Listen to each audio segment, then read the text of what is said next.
Hello friends, ആം അബിയ. അപ്പോൾ ഇന്നത്തെ video എന്ന് പറയുന്നത് ഒരു റൂം ക്ലീനിങ് ആണ്. റൂം ക്ലീൻ ആക്കാമെന്ന് വെച്ചിരുന്നതാണ്, പക്ഷേ ക്ലീൻ ആക്കുന്ന ടേബിളാണ്. എനിക്ക് ഈ OCDൻ്റെ പ്രശ്നം നല്ലോണ്ട്. നല്ലോന്ന് വെച്ചാൽ നല്ലോണം ഉണ്ട്. എനിക്കൊരു സാധനത്തിനെ വെച്ചതിൻ്റെ പൊസിഷൻ മാറിയാൽ വരെ വേഗം എനിക്ക് ഐഡൻറ്റിഫൈ ചെയ്യാൻ കഴിയും കേട്ടോ. ചില ആൾക്കാർക്കൊക്കെ ഉള്ളൊരു പ്രശ്നമാണ്. അപ്പോൾ എനിക്ക് ആ ഒരു നീറ്റ് ആൻഡ് ക്ലീനിൽ ആ ഒരു റൂം നിന്നിട്ടില്ലെങ്കിൽ ഭയങ്കര പ്രശ്നമാണ്. പിന്നെ ഈ ഒരു വീഡിയോയിൽ ഫുള്ളൊന്നുമില്ല, വൃത്തിയാക്കി തിരിച്ച് റിട്ടേൺ വെക്കണമൊന്നും. കാര്യം എൻ്റെ ഫോൺ സ്വിച്ച് ഓഫ് ആയി ഒന്ന്. പിന്നെ എന്താണെന്ന് വെച്ചാൽ അതും കൂടി ഇതിൽ ആഡ് ചെയ്യുകയാണെങ്കിൽ നല്ല ലോങ് ആയി പോവും. അപ്പോൾ ഞാനത് ആഡ് ചെയ്തില്ല. ഞാൻ പാർട്ട് 2 ആയിട്ടിടാം. ഇതെടുത്ത് വെച്ചിട്ട് കുറേ ദിവസമാണ്. ഇതിന് വോയിസ് ഓവർ കൊടുക്കാനും എഡിറ്റ് ചെയ്യാനും എനിക്ക് ഭയങ്കര മടിയാണ്. വോയിസ് ഓവർ കൊടുക്കാൻ ഇഷ്ടം, എഡിറ്റ് ചെയ്യാനാവില്ല, ഭയങ്കര മടിയാണ്. ഇപ്പം രണ്ടും കൽപ്പിച്ചാണ്ട് ഇരുന്നതാണ്. എൻ്റെ ഒരു ഇതെന്താണെന്ന് വെച്ചാൽ എന്താ പറയുക, ഞാൻ ഈ കുഞ്ഞു ഐറ്റംസൊക്കെ ഇങ്ങനെ എടുത്ത് വെക്കും. ലൈക്ക് ഒരു മിഠായി തിന്നാൽ ആ മിഠായിൻ്റെ കവറ് വരെ ഞാൻ എന്താക്കും, എടുത്ത് വെക്കും. എന്തിനാന്ന് ചോദിച്ചാൽ എനിക്കതിന് ഉത്തരമില്ല. എന്നോട് ആരും ചോദിക്കരുത് എന്ന് ഞാൻ പറയാം. എല്ലാ സാധനങ്ങളും എടുത്ത് അങ്ങനെ വെക്കും, ഒരു കാര്യമില്ലാതെ എരപ്പാക്കാൻ. എന്നാൽ കുറച്ച് കഴിഞ്ഞാൽ അത് ഒഴിവാക്കുമോ അതുമില്ല കേട്ടോ.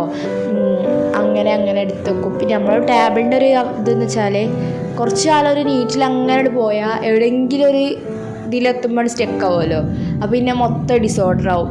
എനിക്ക് ഈ ഒരു ടേബിൾ ആ നീറ്റ് ആൻഡ് പെർഫെക്ഷനിൽ നിന്നിട്ടില്ലെങ്കിൽ എൻ്റെ ഫുൾ മൂഡും പോവും.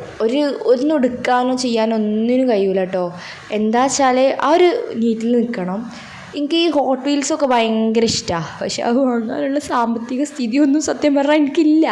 അപ്പോൾ അനിയൻ്റെ അങ്ങോട്ട് അടിച്ച് മാറ്റി, അതാണല്ലോ നമ്മളത്. പിന്നെ ചുമരുമേൽ കുറേ സ്റ്റിക്കി നോട്ടും കാര്യങ്ങളും ഉണ്ടായിന്, കുറേയൊക്കെ ഇക്വേഷൻസൊക്കെ ഇനി അത് കാണുമ്പോൾ ഒരു സാധനം വരണം. അതെനിക്ക് വരില്ല കേട്ടോ, വേറെ വിഷയം. അത് വരലില്ല, അതങ്ങനെയാണ്.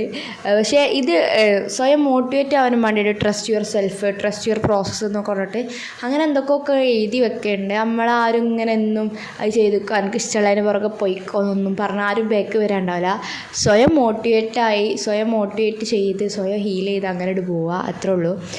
പിന്നെ ഈ ഒരു കാണുന്ന ഈ ഒരു ഫ്രെയിമിൻ്റെ പിന്നിലൊരു സ്റ്റോറി ഉണ്ട്. നമ്മളെ ഈ കൊറോണ കാലത്ത് അമ്മക്കൊരു പരിപാടി ഉണ്ടായിരുന്നല്ലോ, എന്തെങ്കിലുമൊക്കെ ചെയ്യണം എന്നുള്ള. ഇന്ത്യക്ക് അന്നത്തെ ഒരു എന്താ പറയുക, ഒരു മെയിൻ ആളെന്ന് പറഞ്ഞാൽ ടോണി ആർട്ട് ആൻഡ് ക്രാഫ്റ്റ് പറഞ്ഞിട്ടുള്ളൊരു പേജ് ഉണ്ടല്ലോ, അതേനു.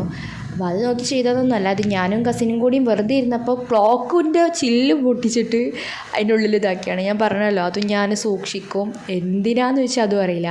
അതുമാതിരി തന്നെ ഈ ഒരു ഷെയ്ക്കിൻ്റെ ബോട്ടിലിനും ആ ഒരു ഇതുണ്ട് ഫ്രണ്ടിൻ്റെ കൂടെ. നമ്മൾ ഈ സൊള്ളാൻ നിന്ന് കൊടുക്കുമല്ലോ, അപ്പം അമ്മക്ക് എന്ത് വാങ്ങിത്തരും, എന്തെങ്കിലുമൊക്കെ അത്രയും നേരം നിന്നതിന് വാങ്ങിയിട്ടില്ല, അങ്ങനെ വാങ്ങിയെന്നൊരു സംഭവമാണ്. അതിപ്പോഴും ഞാൻ സൂക്ഷിച്ച് വെക്കുന്നു. എന്തിനാന്ന് ചോദിച്ചാൽ ഞാൻ പറഞ്ഞില്ലേ, എനിക്കറിയില്ല സത്യം പറഞ്ഞാൽ, ഒന്നും പറയാനും കിട്ടണില്ല. പിന്നെ ഇവിടുത്തെ ഒരു സിസ്റ്റം എങ്ങനെയാണെന്ന് വെച്ചാൽ, കഴിഞ്ഞ പേന കാട്ടി കൊടുത്താലേ പുതിയ പേന കിട്ടുള്ളൂ. അതായത് മഷി ഫുള്ളായിട്ട് തീർത്ത പേന അങ്ങോട്ട് കാട്ടി കൊടുത്താൽ പുതിയ പേന നമുക്ക് ഓട്ടോമാറ്റിക് ഇങ്ങോട്ട് കിട്ടും. അങ്ങനെയായിരുന്നു. അപ്പം അന്ന് തുടങ്ങിയ ശീലമാണ് ഈ കഴിഞ്ഞ പേനകളൊക്കെ എടുത്ത് വെക്കുക എന്നുള്ളത്. അത് ഇപ്പോഴും ഉണ്ട്. അതുകൊണ്ട് തന്നെ ഇതിപ്പോൾ എത്ര കാലത്തെ പേനയാണെന്ന് ചോദിച്ചാൽ എനിക്ക് ഉത്തരമല്ല കേട്ടോ. കുറേ പേന ഉണ്ട്. എന്തതിന് ചെയ്യാമെന്ന് ചോദിച്ചാൽ അതും അറിയില്ല. ഇതിപ്പോൾ ഓരോന്ന് വലിച്ചെറിയണമെങ്കിൽ അതങ്ങ് പോയിനി എന്നുള്ള ഒരു സാധനം. അത് എത്രങ്ങാനും ഉള്ള വെച്ചാൽ പറയാനറിയില്ല. ഈ ഒരു കപ്പ് പൊട്ടി അത് ഒഴിവാക്കുകയെല്ലാം ചെയ്ത് ഞാനത് എന്തെങ്കിലും ഒരു എന്താ പറയുക, അങ്ങനെ ഒരു പിരാന്താണ്. അതിൻ്റെ ഉള്ളിൽ കുറേ ഇതൊക്കെ ഉണ്ട് കേട്ടോ, മറ്റേ അഗ്രിമെൻ്റൊക്കെ ഉണ്ടാവില്ലേ, വലുതാവണേൻ്റെ ഉള്ളിൽ ഞാനിതായാൽ ഞാൻ ഇന്നവർക്ക് ഇത് വാങ്ങി കൊടുക്കും എന്നുള്ളതൊക്കെ ഫ്രണ്ട്സിൻ്റെ കുറേ കാര്യങ്ങളാണ്.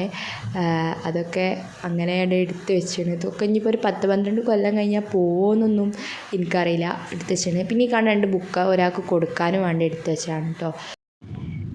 ഈ ഒരു ഫ്ലവറിൻ്റെ പിന്നിലൊരു സ്റ്റോറി ഉണ്ട്. ഒരു കല്യാണത്തിന് പോയപ്പം അവിടെ നിന്ന് പൊട്ടിച്ച് കൊണ്ടുവന്നതാണ്. 1.5-2 കൊല്ലമായിട്ട് ഇപ്പോഴും ആ പൂവിൻ്റെ ടേബിളിലുണ്ട്. നല്ല രസമല്ലേ അത് കാണാൻ. ഈ ഒരു പേന പറഞ്ഞാൽ മറ്റേ പേനയിൽ കപ്പിൽ കൊള്ളാനിട്ട് വേറൊരു പാത്രത്തിലിട്ട് വെച്ചതാണ്. ഞാൻ പറഞ്ഞല്ലോ, അത് എന്താ കാട്ടാൻ എനിക്കറിയില്ല. അത് ഇട്ട് വെച്ച് ഇപ്പോഴും അവിടെ ഉണ്ട്. പിന്നെ ഈ ഒരു ബോക്സ് എന്തിനാ വെച്ചാലില്ലേ, നമ്മൾ ഡെയിലി യൂസിൻ്റെ സാധനങ്ങളുണ്ടല്ലേ, പെട്ടെന്ന് എടുത്ത് കൊണ്ടാൻ. അതായത് അർജൻറ്റായിട്ട് പോകുമ്പോൾ ബണ്ണെടുക്കുക, പായ, സ്ലൈഡ് എടുക്കുക, പായ, പകുതിയൊക്കെ ഇട്ട് കൊണ്ട് ആ ഒരു പരിപാടിക്കുള്ളതാണ് ഈ ബോക്സ്. അതിലുള്ള സാധനങ്ങളൊക്കെ ഈ ബോക്സിൽ കാണാനുണ്ടാവും. പിന്നെ ഇത് കംപ്ലീറ്റ് ടേബിളൊന്നും അങ്ങോട്ട് ഒഴിവാക്കി. രണ്ടാമത്തെ ഷീറ്റ് മാറ്റണം എന്നൊക്കെ ഉണ്ടായിന്. പക്ഷേ ഇതൊരു മുസല്ലയാണ് കേട്ടോ സത്യം പറഞ്ഞാൽ. അത് മാറ്റിയിട്ടൊന്നുമില്ല, അതങ്ങനെ തിരിച്ചിട്ട്. അപ്പോൾ ഇത്രയൊക്കെ ഉള്ളൂ. അപ്പോൾ ബാക്കി ഇനി അടുത്ത പാർട്ടിലായിട്ട് കാണാം.